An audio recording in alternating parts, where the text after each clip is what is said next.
Hi friends, welcome back to my channel. So friends, I do my own stunt అనే చాప్టర్లో first lesson first video అనమాట ఇది. So late చేయకుండా start చేద్దాము. ఇప్పుడు 6 నెలల పిల్లలు ఎలాగైతే నడవలేరో, ఎలాగైతే పరిగెత్తలేరో, సేమ్ అలాగే మెల్లిమెల్లిగా వాళ్ళు ఎలా నేర్చుకుంటారో మీరు కూడా ఇప్పుడు స్కేటింగ్లో బిగినర్స్ కాబట్టి మెల్లిమెల్లిగా నేర్చుకోవడానికి ట్రై చేయండి. మనం స్కేటింగ్ మీద నడవడం స్టార్ట్ చేసామంటే ఆటోమేటిక్గా రేస్ చేయొచ్చు, తర్వాత స్టంట్స్ కూడా చేయొచ్చు. సో బేసిక్స్ అనేది ఇంపార్టెంట్ కాబట్టి ఫస్ట్ నడవడం నేర్చుకుంటాం, తర్వాత స్పీడ్గా వెళ్ళడానికి ట్రై చేస్తాం, తర్వాత స్టంట్స్ నేర్చుకుంటాం.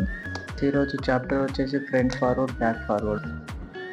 సో ఫ్రెండ్స్, ఫస్ట్ మీరు చేయాల్సింది ఏంటంటే చైర్ కానీ, లేదంటే టేబుల్ కానీ, లేదంటే గోడ కానీ సపోర్ట్ తీసుకొని మీరు వి పొజిషన్లో ఉండి లెగ్స్ వి షేప్లో పెట్టి ముందుకు వెనకకి ఫార్వర్డ్ చేస్తూ ఉండాలి. ఇలా కంటిన్యూస్గా ఫార్వర్డ్ చేస్తూ ఉంటే మీకు లెగ్లో అనేది గ్రిప్ దొరుకుతుంది, లెగ్ స్కేటింగ్కి అలవాటు అవుతుంది.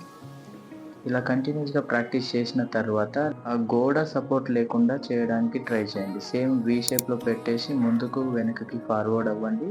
దాని తర్వాత కంటిన్యూస్గా ముందుకు వెళ్ళడానికి ట్రై చేయండి.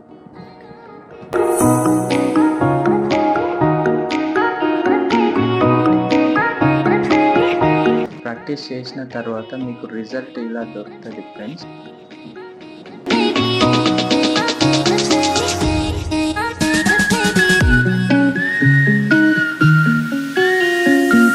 మీరు ఈ విధంగా మళ్ళీ ప్రాక్టీస్ చేయడం వల్ల మంచి రిజల్ట్ వస్తుంది.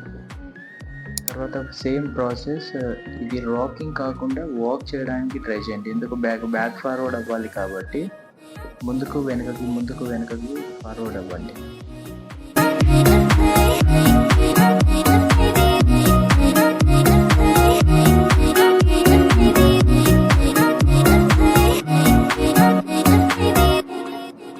సేమ్ కాళ్ళు ఏ షేప్లో ఉంచి నడవడం స్టార్ట్ చేయండి. తర్వాత సపోర్ట్ లేకుండా ట్రై చేయండి.